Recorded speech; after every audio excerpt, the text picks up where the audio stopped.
Bonjour ou bonsoir, peu importe l'heure à laquelle vous suivez. Commençons. Algorithme primal de simplex avec matrice identité explicite. Non. Faisons d'abord une mise en contexte. Nous avions eu une première vidéo de recherche opérationnelle où nous avons fait une introduction à la programmation linéaire. Et voici le cas pratique qui est associé. Le premier cas pratique, puisqu'il y en aura beaucoup d'autres qui viendront par la suite. La question est la suivante. Une pâtisserie fabrique des gaufres et des croissants grâce à de la farine, du lait et de la margarine. Les quantités étant reprises dans le tableau ci-après. Nous avons 4 colonnes. La première, celle des ingrédients, quantité en stock, gaufres et croissants. Pour faire des gaufres ou des croissants, il nous faut des ingrédients. Voilà pourquoi nous avons les 3 ingrédients qui sont repris ci-après.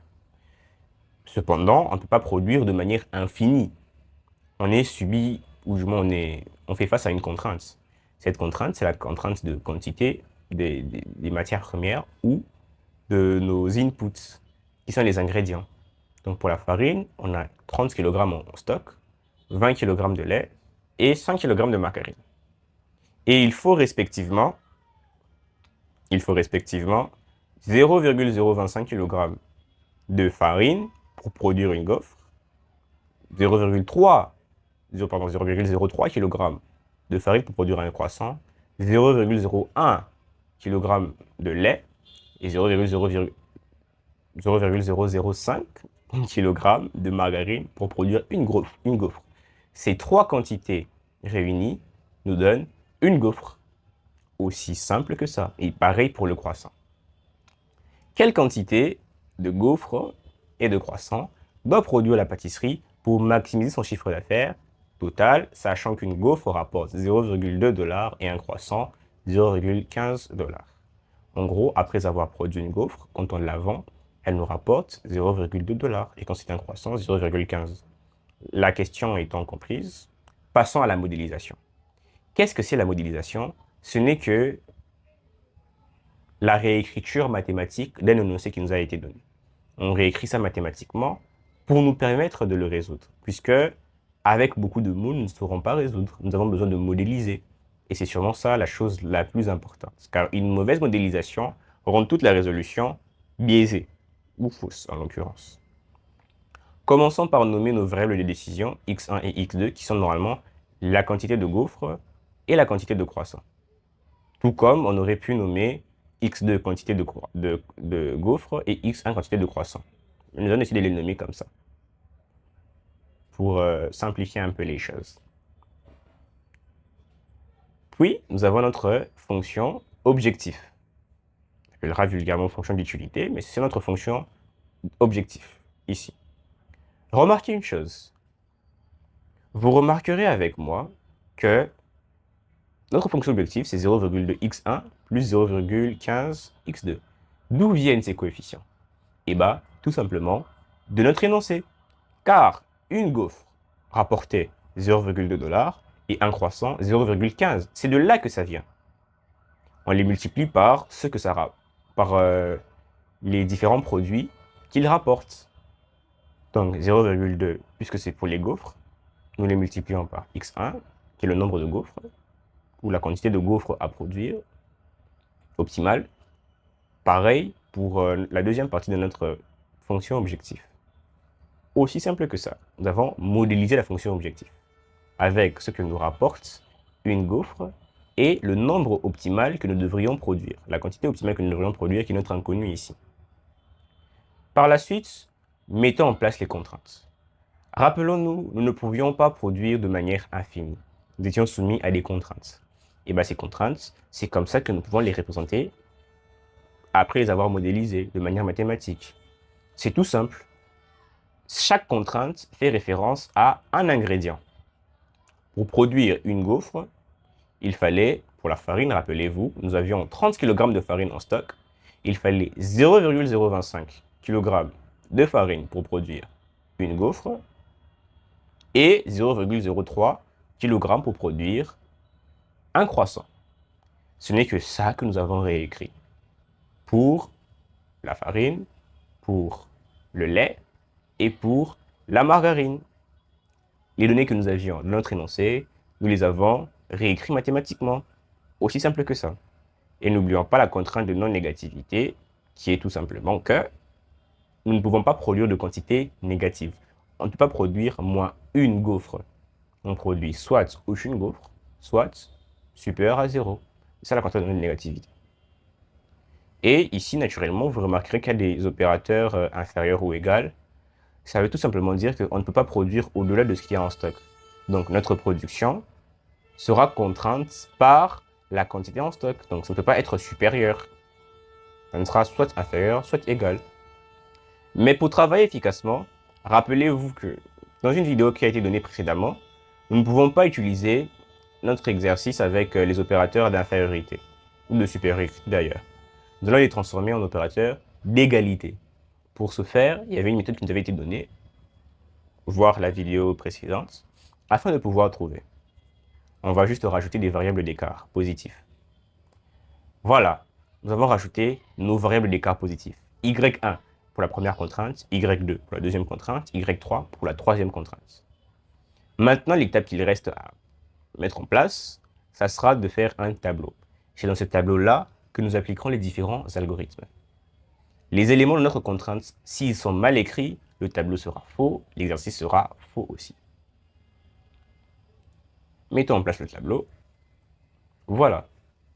Qu'est-ce que vous constatez dans ce tableau? Le tableau ne fait que reprendre nos différentes données. Nous avons pour x1 qui était la quantité optimale de gaufres. Pour la produire, il fallait 0,20. Pour produire une gaufre d'ailleurs, il faut 0,025 kg de farine, là, 0,01 kg de lait, là, rappelez-vous des contraintes, et 0,005 kg de margarine, là. C'est un peu comme si nous avions réécrit les coefficients de chaque sous-contrainte dans un tableau.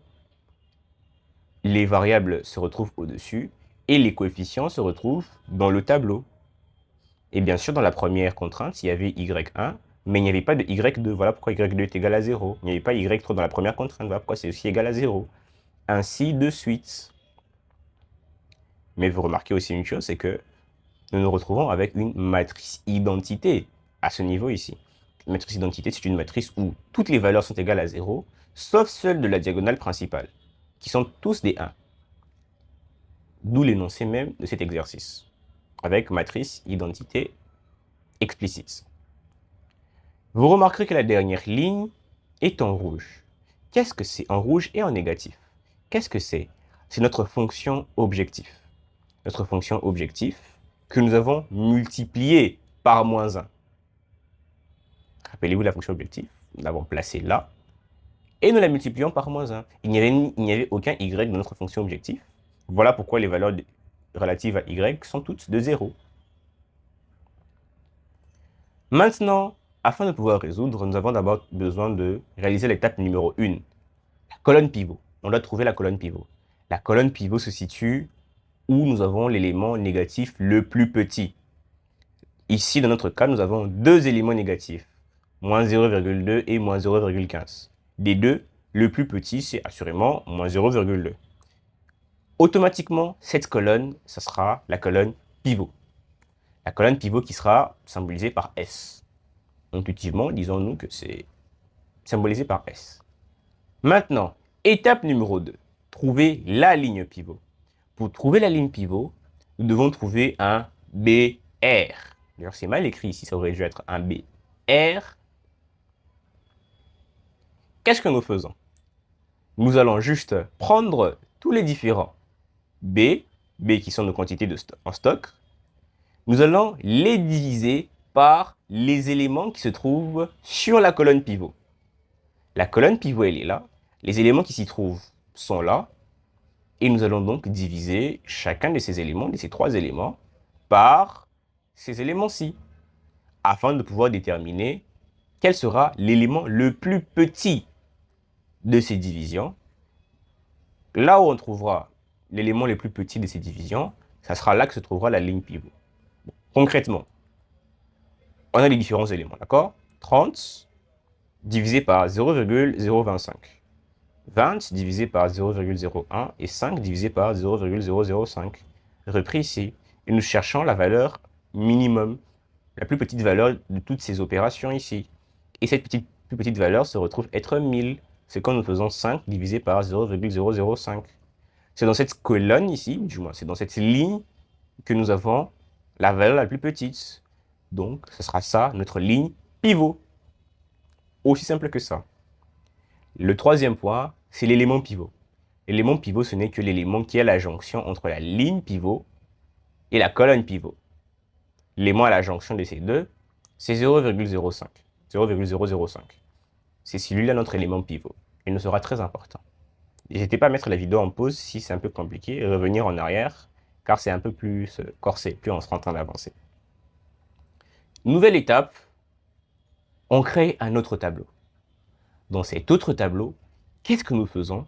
On remplace les éléments de la colonne pivot par des zéros, à part l'élément pivot qu'on remplace par 1. Colonne pivot, on remplace tous les éléments par 0, à part l'élément pivot qu'on remplace par 1. Ligne pivot, qu'est-ce que nous faisons? Nous divisons chaque élément de l'ancienne ligne pivot par l'élément pivot. Ça veut dire que ici, pour avoir 1,6, nous avons fait 0,008 divisé par l'élément pivot, 0,005. Et nous l'avons fait pour tous les éléments de la ligne pivot. Donc, pour trouver 1000, qu'est-ce que nous avons fait? Nous avons divisé 5 par 0,005. Notre tableau numéro 2 est là. C'est maintenant sur lui que nous serons en train de travailler. Quelle étape vient par la suite? Nous devons trouver les éléments manquants du tableau 2. Vous remarquez qu'il y a des éléments vides ici, ok? Des éléments vides. Comment les trouver? Travaillons maintenant avec vous.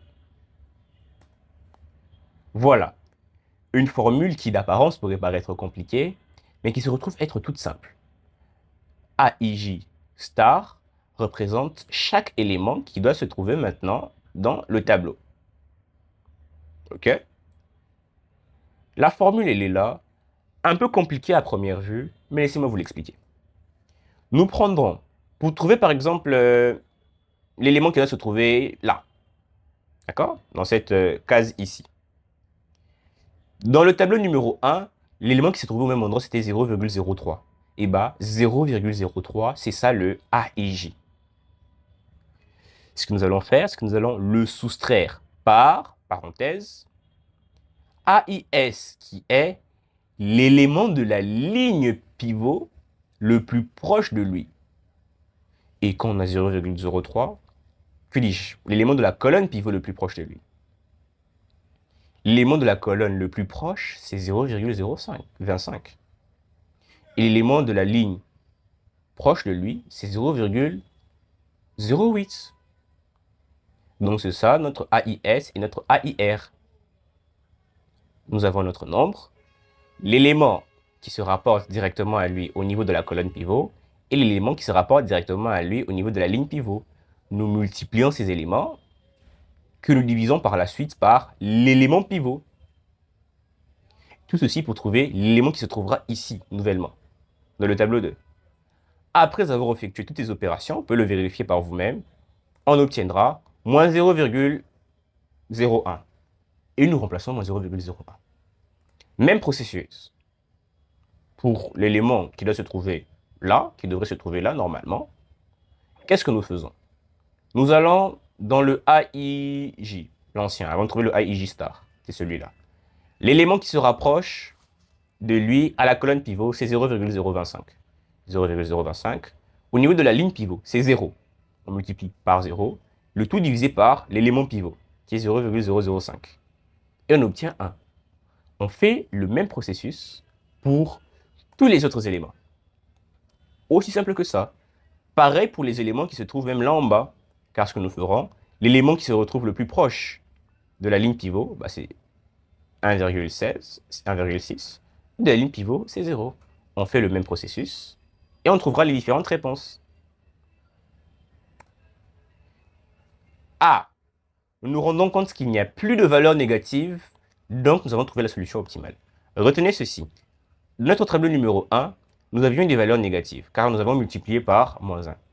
Ce que nous ferons tout au long de notre travail, c'est que nous modifierons jusqu'à ce qu'il n'y ait plus aucun élément négatif au niveau de notre sous-contrainte.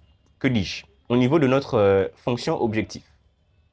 Il n'y a plus aucun élément négatif, alors nous avons trouvé la solution optimale.